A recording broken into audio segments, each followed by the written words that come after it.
Bismillahirrahmanirrahim. Assalamualaikum warahmatullahi wabarakatuh. Alhamdulillahilladzi an'ama 'alaina bi ni'matil iman wal islam. Wassalatu wassalamu ala sayyidil anam wa ala alihi wa ashabihi kiram. Subhanaka la 'ilma lana illa ma 'allamtana innaka antal alimul hakim wa tub 'alaina innaka antat tawwabur rahim. Allahumma hab lana qawlan sadiqa wa amalan saliha wa farajan ajila ya arhamar rahimin. Jamaah salat subuh Masjid Aminah yang dirahmati oleh Allah. Syukur alhamdulillah, marilah senantiasa kita panjatkan kehadirat Allah Subhanahu wa taala atas limpahan rahmat, taufik serta hidayahnya, juga nikmat kesehatan dan kesempatan, sehingga dengan itu semuanya pada pagi hari ini kita bisa melaksanakan sholat subuh berjamaah, kemudian kita teruskan dengan saling menasihati dalam kebenaran dan kesabaran.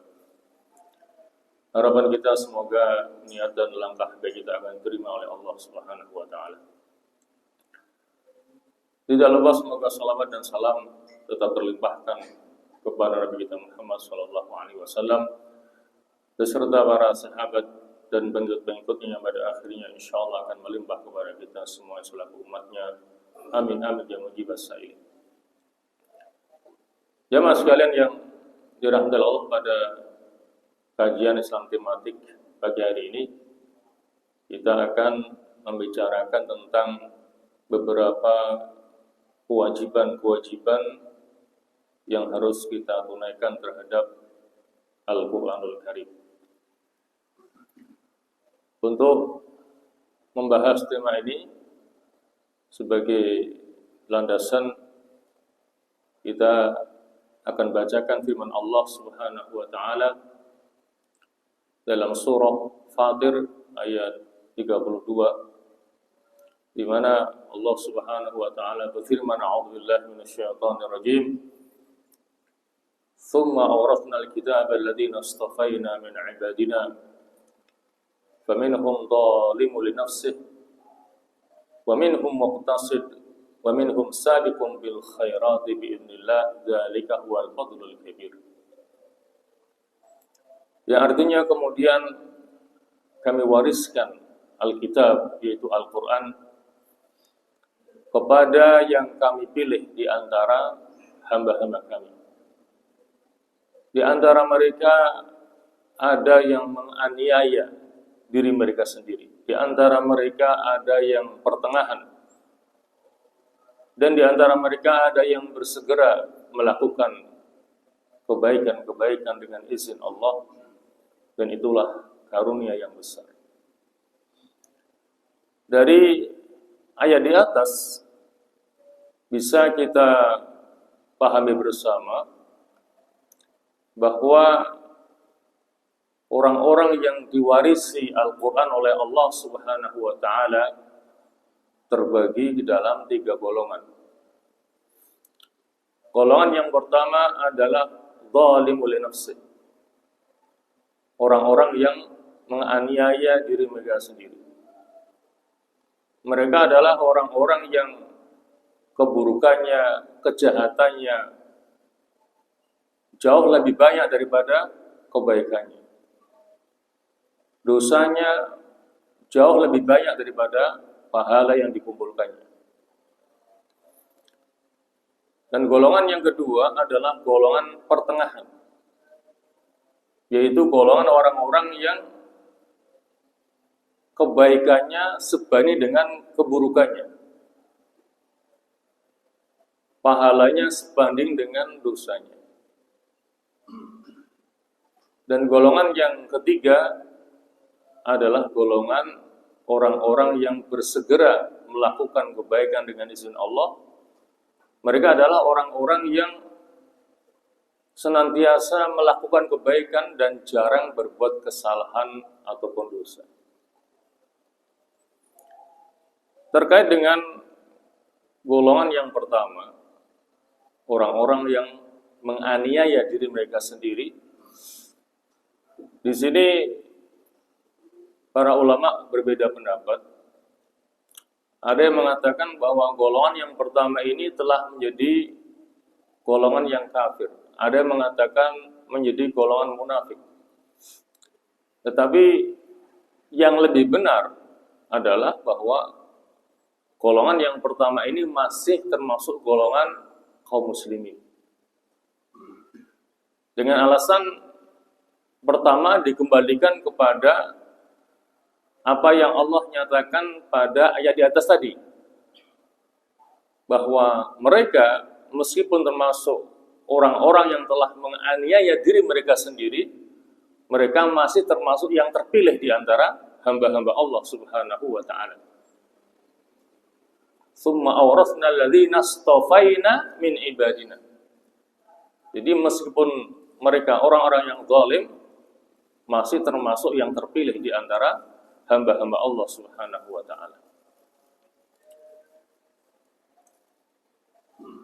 Ini juga dikuatkan dengan sebuah hadis Nabi yang menjelaskan tentang balasan yang akan didapatkan oleh masing-masing daripada ketiga golongan di atas tadi.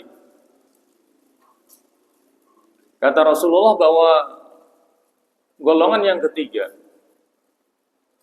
golongan yang bersegera melakukan kebaikan dengan izin Allah, mereka adalah insyaallah yadkhulunal jannata bighairi hisab. Mereka akan masuk surga tanpa mendapatkan hisab. Adapun golongan yang kedua, golongan pertengahan, yuhasabuna hisaban yasir.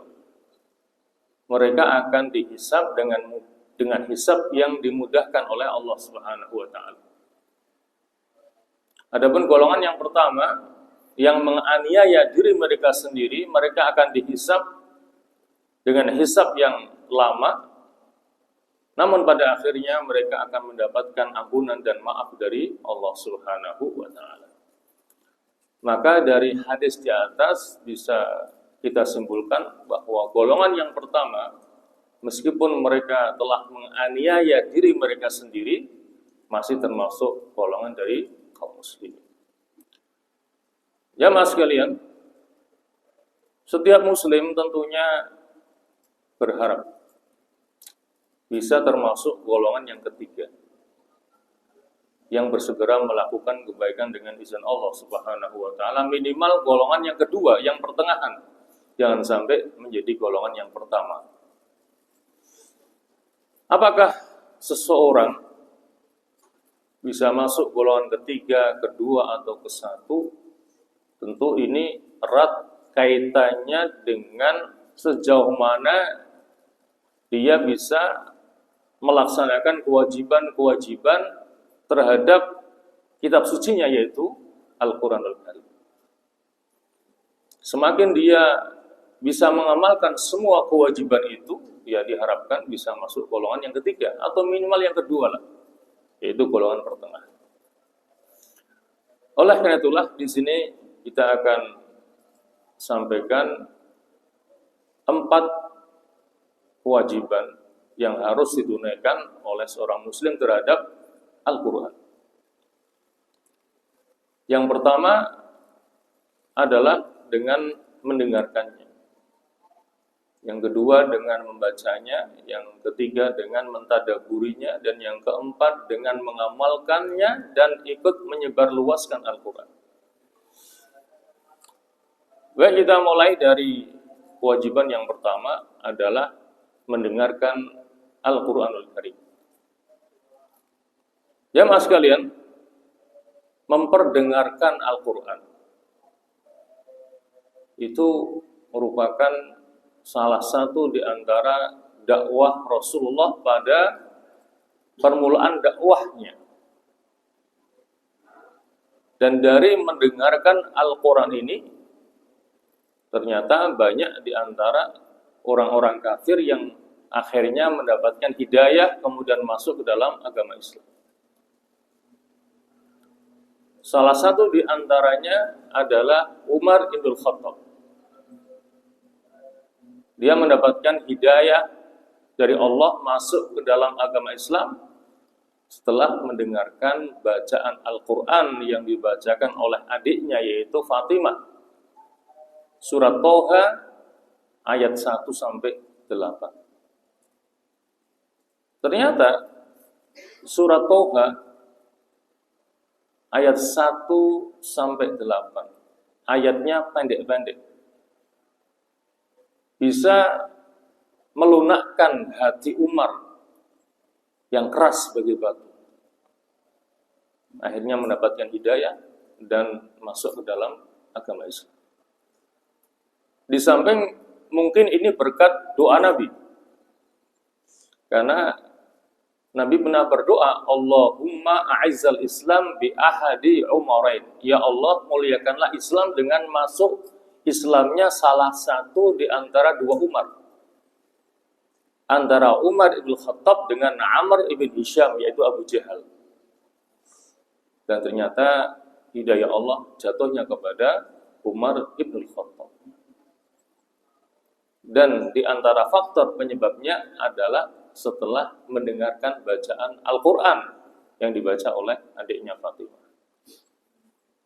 Nah, dari kisah ini bisa kita pahami bahwa yang dimaksudkan dengan mendengarkan Al-Quran tidak hanya sebatas menikmati indahnya suara orang yang membacakannya, tetapi lebih dari itu berusaha untuk memahaminya, menangkap pesan dari setiap ayat yang didengarnya. Itulah yang dimaksudkan dari mendengarkan Al-Quranul Karim. Dan Rasulullah sendiri termasuk orang yang suka mendengarkan bacaan Al-Quran dari sahabat-sahabatnya. Pernah suatu ketika beliau meminta kepada Abdullah ibnu Mas'ud untuk membacakan Al-Quran untuk dirinya. Kemudian Ibnu Mas'ud mengatakan, wahai Rasulullah, bukankah Quran diturunkan kepada Anda? Kenapa Anda ingin mendengarnya dari aku? Lantas Nabi mengatakan, ya, aku ingin mendengarnya dari orang lain. Maka mulailah Ibnu Mas'ud membaca ayat demi ayat sehingga ketika sampai kepada surah An-Nisa ayat 41 yang berbunyi fakaifa idza ji'na min kulli ummatin bisyahidi wa ji'na bika 'ala haula'i syahida. Yang artinya, maka bagaimanakah jika kami datangkan kepada setiap umat seorang saksi dan engkau wahai Muhammad akan menjadi saksi atas mereka, yaitu umat-umat. Sampai di sini Rasulullah meminta kepada Ibnu Mas'ud untuk menghentikan bacaannya.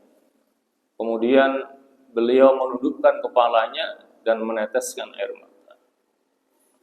Ini menunjukkan bahwa Nabi kita Muhammad tidak hanya sebatas menikmati indahnya suara bacaan daripada Ibnu Mas'ud, tetapi lebih dari itu mencoba untuk menangkap setiap pesan yang ada pada ayat yang didengarnya. Terutama An-Nisa ayat 41. Beliau sadar betapa beratnya tanggung jawab seorang Nabi dan Rasul, karena besok akan jadi saksi atas umatnya. Sehingga ketika sampai ayat ini, beliau minta kepada Ibnu Mas'ud untuk menghentikan bacaannya. Beliau ingin mentadaburinya lebih mendalam sampai meneteskan air mata. Dan itulah sebetulnya gambaran dari para sahabat-sahabat Rasulullah, juga Rasulullah sendiri ketika membaca Al-Quran. Mereka akan berinteraksi dengan ayat yang dibacanya atau ayat yang didengarkannya. Sebagaimana yang diabadikan oleh Allah dalam sebuah firman-Nya, wa idza sami'u ma unzila ila rasuli tara a'yunahum tafidu minad dam'i mimma 'arafu minal haqq. Yang artinya, dan jika mereka mendengarkan apa yang telah diturunkan kepada Ar-Rasul, yaitu Al-Quran, maka engkau melihat mata mereka meneteskan air mata dikarenakan oleh kebenaran yang mereka ketahui.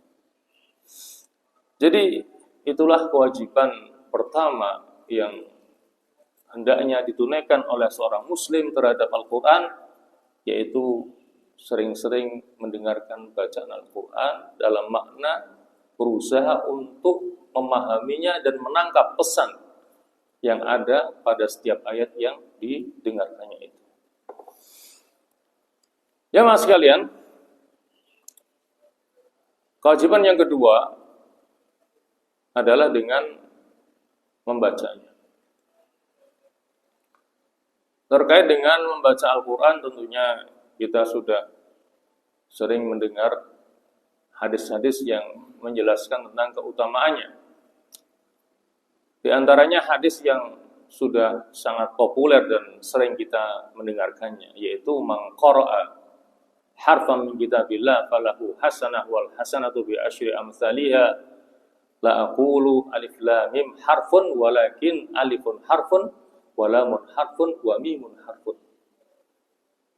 Barang siapa yang membaca satu huruf dari Al-Quran, baginya satu hasanah. Dan satu hasanah ini akan dilipat gandakan menjadi 10 kali lipatnya. Aku tidak mengatakan bahwa alif lam mim adalah satu huruf, akan tetapi alif satu huruf, lam satu huruf, dan mim satu huruf. Jadi minimal kita akan mendapatkan 30 hasanah ketika membaca alif lam mim. Lantas bagaimana kalau sampai satu surat, satu juz, bahkan sampai khatam membaca Quran 30 juz? Tentunya akan banyak hasanah yang kita dapatkan. Terkait dengan berapa jumlah huruf Al-Quran, memang ada perbedaan pendapat di kalangan ulama tentang berapa jumlah semua huruf di dalam Al-Quran. Menurut Nasirus Sunnah, Al-Imam Asy-Syafi'i, ya, beliau mendapat julukan Nasirus Sunnah, sang penolong sunnah, yaitu Al-Imam Asy-Syafi'i. Beliau mengatakan bahwa jumlah semua huruf dalam Al-Quran adalah 1.027.000 huruf.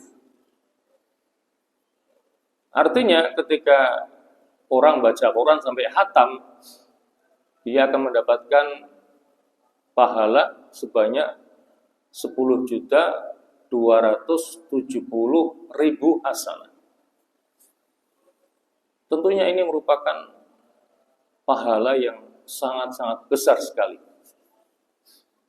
yang hendaknya bisa lebih mendorong kita untuk bersemangat dalam membaca Al-Quran untuk mendapatkan pahala yang sebesar-besarnya dari Allah atas bacaan kita. Juga sabda Rasulullah yang sudah kita sering mendengarkannya, yaitu Iqra'ul Qur'ana fa innahu ya'ti yaumal qiyamah syafi'an li ashabi.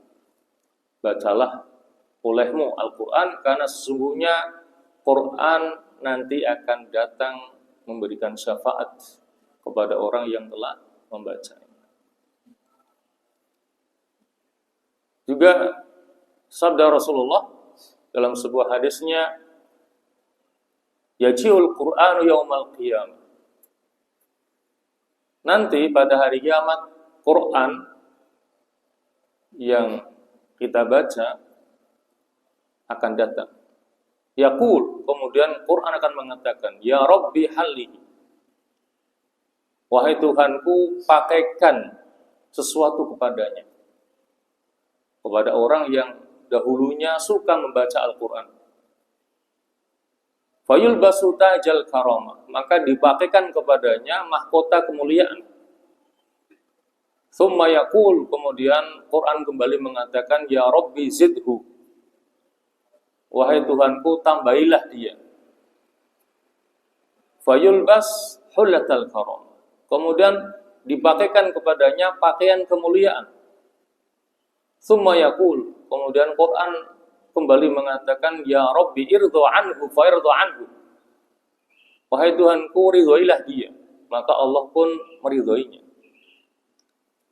Fa yuqalu lahu iqra warqa wa tuzadu bi kulli ayatin hasanah. Kemudian dikatakan kepadanya, kepada orang yang suka baca Quran, bacalah dan naiklah. Dan ditambahkan untuk setiap ayatnya satu hasanah. Itu sedikit dari sekian banyak hadis yang menjelaskan tentang keutamaan dalam membaca Al-Quranul Karim. Dan dalam membaca Al-Quran ada beberapa tingkatan. Tingkatan yang pertama adalah membaca Al-Quran masih dalam taraf belajar. Membacanya masih dengan cara mengeja, karena belum lancar dalam membaca Al-Quran. Meskipun ini merupakan tingkatan yang terendah, tetapi memiliki keutamaan yang luar biasa. Sebagaimana yang dijelaskan oleh Rasulullah dalam sebuah hadisnya, Al-mahir bil Qur'ani ma'as safaratil kiramil bararah. Walladhi yaqra'ul Qur'an wa yatata'ata'u fihi wa huwa 'alaihi syaqun lahu ajran. Orang yang mahir dalam baca Al-Quran kelak akan dikumpulkan dengan para malaikat yang mulia. Dan bagi yang masih terbata-bata, belum lancar dalam membaca Al-Quran, lahu ajran, baginya 2 pahala. Pahala membacanya dan pahala usaha dia agar bisa membaca dengan baik dan benar. Maka akan mendapatkan ajran, 2 pahala. Adapun tingkatan yang kedua dari membaca Al-Quran adalah membaca Al-Quran dengan menerapkan hukum tajwid dan qiraah yang berlaku. Ini merupakan satu keharusan dalam rangka untuk melaksanakan perintah Allah, yaitu warattilil Qur'ana tartila, dan bacalah Quran itu dengan tartil. Tartil ya artinya membaca Quran dengan menerapkan hukum tajwid dan qiraah yang berlaku. Jadi yang terpenting adalah penerapannya. Meskipun kita tidak tahu ini bacaan apa, tetapi prakteknya benar, itu yang diharapkan. Tetapi kita tidak mungkin bisa menerapkan dengan benar tanpa mempelajarinya. Maka mau tidak mau berarti ini mengharuskan kita untuk belajar. Belajar ilmu tajwid agar bisa membaca Quran dengan baik dan benar, dan belum ada kata terlambat untuk terus belajar. Ya, agar bacaan kita baik dan benar. Tingkatan membaca Al-Quran yang ketiga adalah membaca Al-Quran minimal dengan mengetahui terjemahannya. Syukur-syukur dengan mengetahui tafsirnya. Terkait dengan tingkatan yang ketiga ini, ada sebuah masal ataupun perumpamaan yang pernah dikatakan oleh Iyas bin Muawiyah. Iyas bin Muawiyah mengatakan, orang yang membaca Al-Quran yang tidak tahu artinya diibaratkan seperti satu kaum yang mendapatkan surat dari rajanya pada malam hari, dan mereka tidak punya pelita, sehingga mereka tidak tahu apa isi surat dari rajanya itu, sehingga mereka menerimanya dengan ketakutan. Bisa jadi surat itu isinya perintah, malah ditinggalkan. Bisa jadi isinya larangan, malah dikerjakan. Karena mereka tidak tahu apa isi surat daripada rajanya itu. Sementara orang yang baca Al-Quran dan tahu artinya, diibaratkan seperti satu kaum yang mendapatkan surat dari rajanya, meskipun di malam hari mereka punya pelita, sehingga mereka tahu apa isi surat dari rajanya. Kalau isinya perintah, mereka akan kerjakan. Kalau isinya larangan, akan mereka tinggalkan. Itulah sebuah masal perumpamaan yang indah yang diberikan oleh Iyas bin Muawiyah untuk membedakan antara orang yang baca tahu artinya sama yang tidak. Maka adalah kewajiban kita bersama untuk belajar membaca dengan baik dan benar, setelah bisa ditingkatkan dengan membaca minimal terjemahannya, agar kita tahu, meskipun tidak semuanya, tetapi untuk surat-surat yang biasa kita baca, kita harus tahu arti.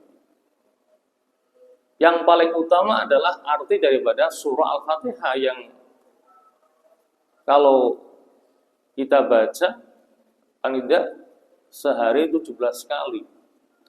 Jangan sampai kita tidak tahu arti daripada surah Al-Fatihah. Itu standar sangat minimalnya. Harus tahu.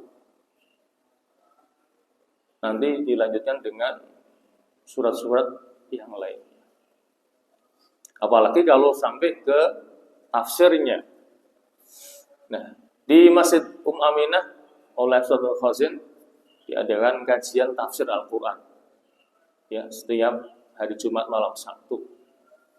Itu adalah merupakan salah satu upaya agar jamaah masjid ini bisa mengetahui tafsir Al-Quran. Untuk itu, marilah kita ramaikan ya untuk pengajian tafsir Al-Quran pada setiap malam Sabtu. Itu tingkatan yang lebih tinggi daripada sekedar mengetahui terjemahannya, tapi minimal ya terjemahlah, sehingga kita tahu makna dari setiap ayat ataupun surat yang kita baca. Ya mas sekalian, tingkatan yang keempat adalah membaca Al-Quran dengan penghayatan yang mendalam sehingga bisa menimbulkan ketenangan hati. Ya.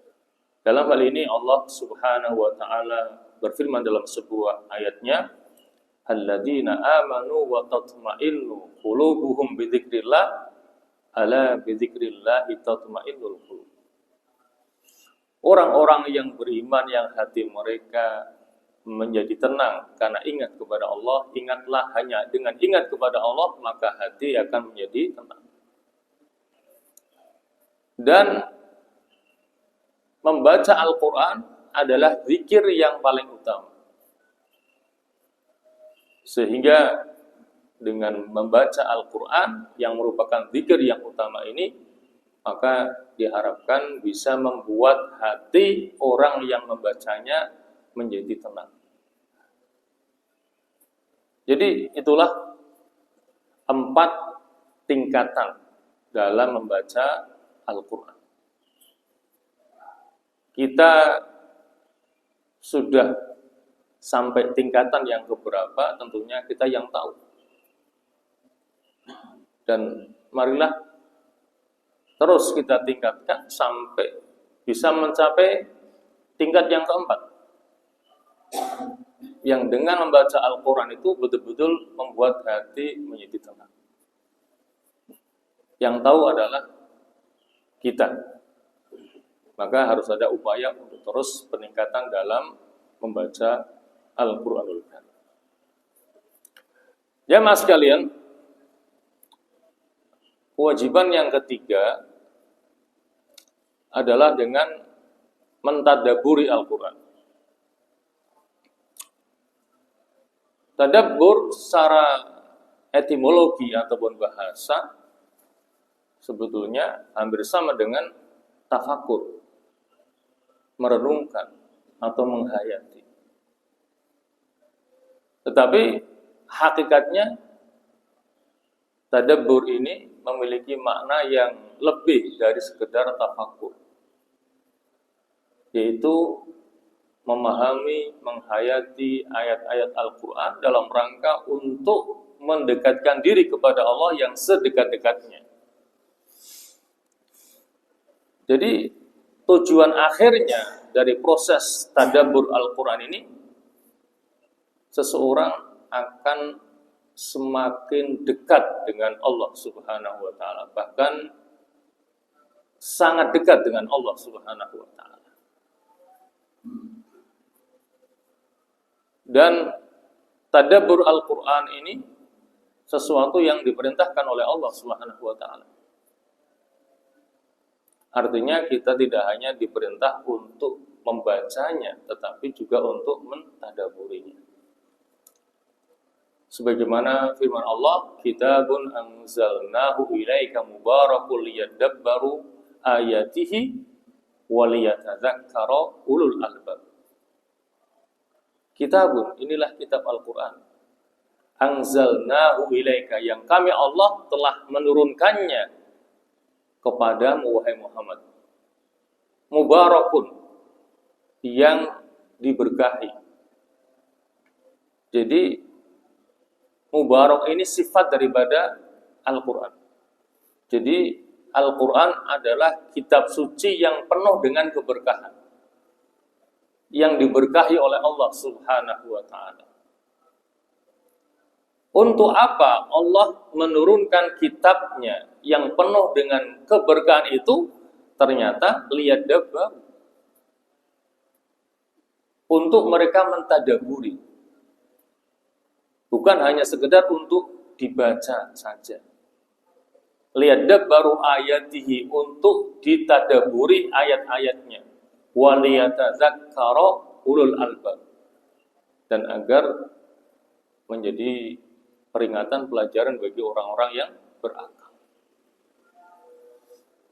Maka dari ayat ini pula dapat kita simpulkan bahwa keberkahan Al-Quran itu bisa didapatkan tidak hanya dengan membacanya tok, tetapi dengan mentadabburi.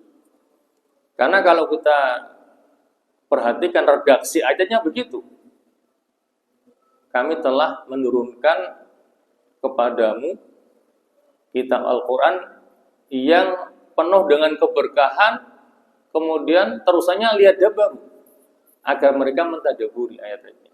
Maka ini menunjukkan bahwa keberkahan Al-Quran akan bisa didapatkan dengan cara mentadabburinya, lebih dari hanya sekedar membacanya saja.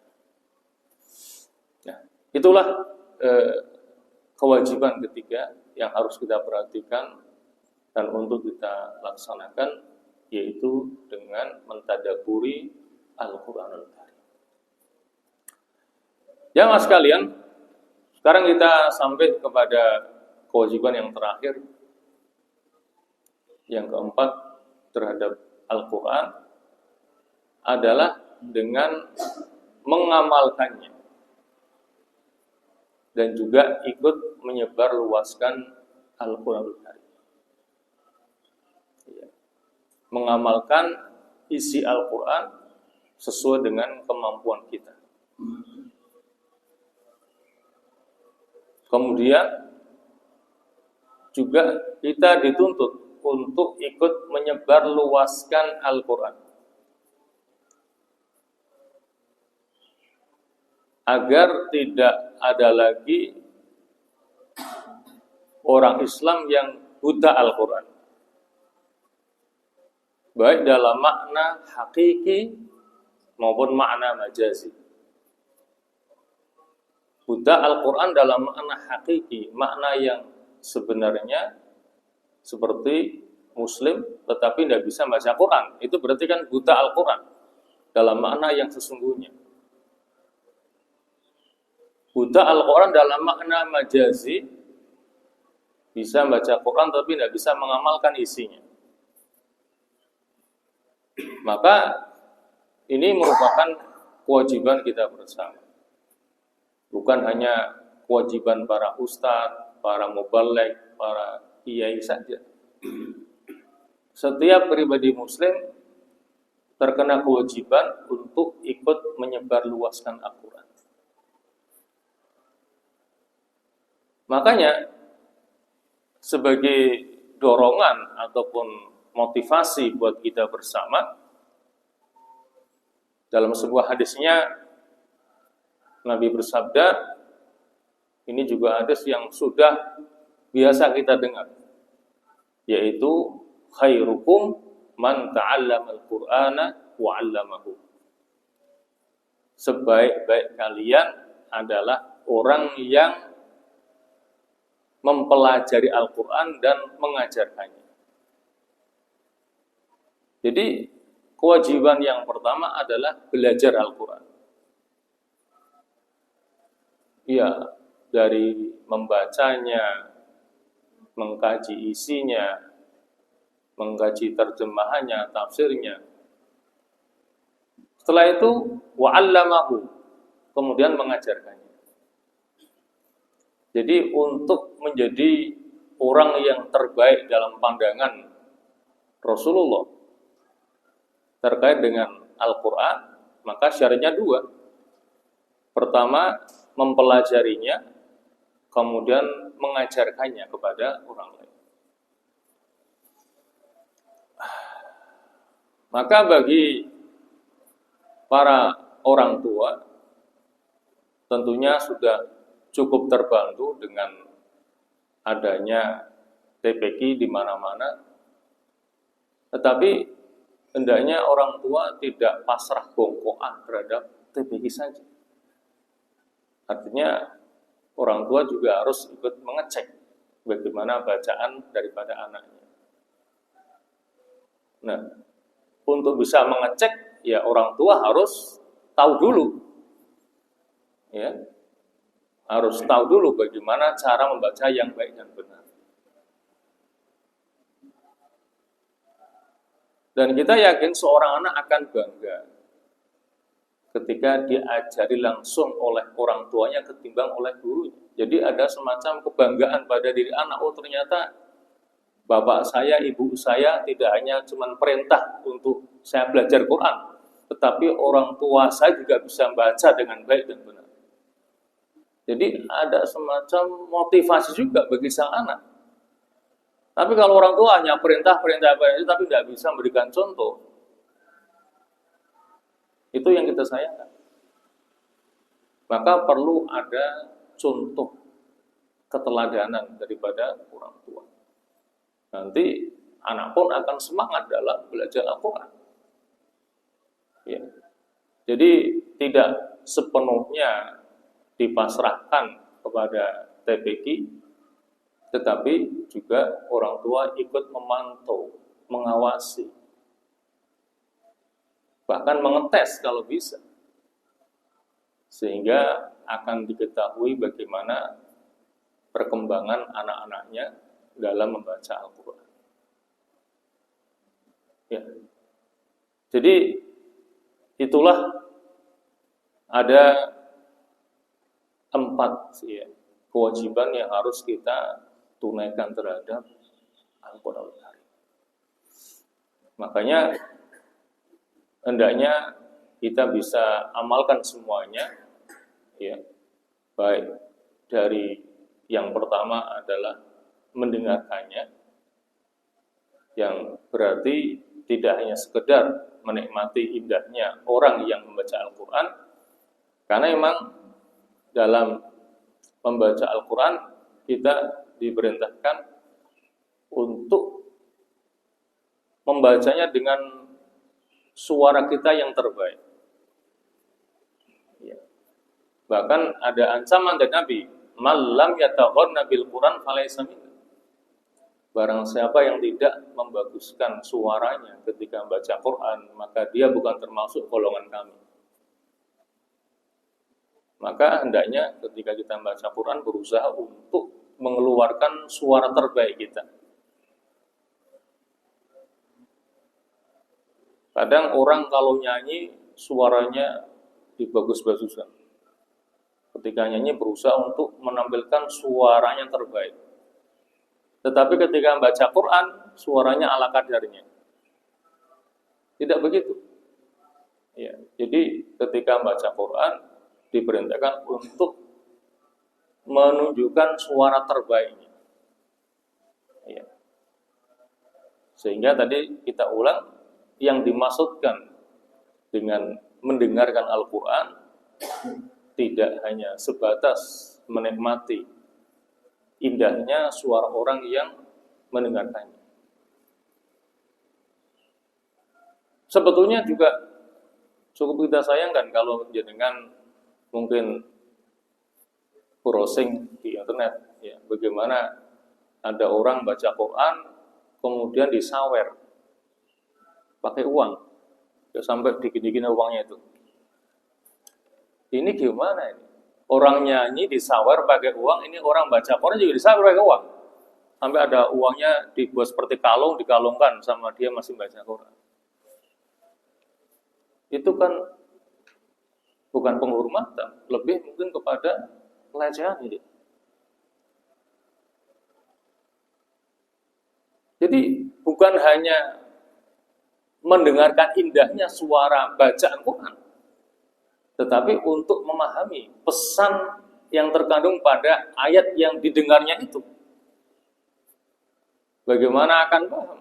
Orang baca bagus suaranya malah disawer. Ya, itu yang kita sayangkan. Ya, itu terjadi di beberapa tempat, saya tidak tahu ya. Di sini apa tidak. Kalau kita lihat tuh videonya seperti kayaknya di India mungkin ya, atau di Pakistan atau di mana itu. Menyawer orang yang baca Quran karena suaranya bagus. Ya. Kemudian yang kedua adalah dengan membacanya, yang sudah kita jelaskan ada 4 tingkatan dalam membaca. Tentunya kewajiban kita untuk mencari tahu kira-kira dari 4 tingkatan itu kita sudah ada pada tingkatan yang keberapa, kemudian kita tingkatkan terus sampai pada tingkatan yang keempat, yaitu ketika membaca Quran bisa menimbulkan ketenangan di dalam hati. Kewajiban yang ketiga adalah dengan mentadaburi Al-Quran, kemudian yang terakhir adalah dengan mengamalkannya sesuai dengan kemampuan kita masing-masing, kemudian juga ikut menyebar luaskan Al-Quran agar tidak ada lagi umat Islam yang buta Al-Quran. Jadi itulah jamaah sekalian 4 kewajiban yang harus kita tunaikan terhadap Al-Quran. Semoga Allah memberikan kepada kita kemampuan untuk bisa memahami masalah ini, kekuatan untuk bisa mengamalkannya dengan sebaik-baiknya, sehingga kita menjadi ahlul Quran. Dan ahlul Quran adalah ahlullah. Ahlinya Al-Quran adalah ahlullah, artinya menjadi keluarganya Allah subhanahu wa ta'ala. Itu yang kita harapkan. Amin amin ya mujibas sa'ilin. Dan marilah kita akhiri taklim kita dengan doa. Bismillahirrahmanirrahim. Alhamdulillahirrahmanirrahim. Hamda yuwafi na'amahu yukafi mazidah. Ya Rabbana lakal hamdu kam yanbaghi li jalali wajhil karim wa 'azimi sultanik. Allahumma salli wa sallim ala Muhammad wa ala ali Muhammad. Allahumma la dada' lana fi maqamina hadha dhanban illa ghafartah wa la hamman illa farrajtah wa la karban illa nafastah ولا مريضا إلا شفيته ولا دينا إلا قضيته ولا معسرا إلا يسرته ولا ضالا إلا هديته ولا غائبا إلا رددته ولا حاجة من حوائج الدنيا هي لك رضا ولنا فيها صلاة إلا أنتنا على قضائها ويسرتها لنا برحمتك يا أرحم الراحمين اللهم اجعل اجتماعنا هذا اجتماعا مرحوما واجعل تفرقنا بعده تفرقا معصوما ولا تجعل فينا ولا معنا شقيا ولا محروما اللهم لا تفرق هذا الجمع المبارك في هذا المكان المبارك إلا بذنب مغفور وعيب مستور وعمل متقبلا مبرور يا عزيز يا غفور يا رب العالمين. اللهم هذا الدعاء ومنك الإجابة يا سميع الدعاء يا ذا المن والعطاء. وصلى الله على محمد وآله وصحبه وسلم والحمد لله رب العالمين. Wassalamualaikum warahmatullahi wabarakatuh.